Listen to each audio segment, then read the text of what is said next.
ద్వితీయోపదేశ కాండము 32వ అధ్యాయము 4వ వచనంలో ఒక మాట మనకి తెలియపరుస్తూ ఉన్నాడు.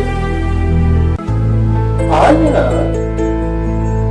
ఆశ్రయ దుర్గముగానున్నాడు, ఆయన కార్యములు సంపూర్ణము, ఆయన శరీరంలో న్యాయములను, ఆయన నిర్దోషమైన నమ్మకదగిన దేవుడు, ఆయన నీతి పంతులు యథార్థవంతుడు అని మనకి తెలియపరుస్తున్నాడు.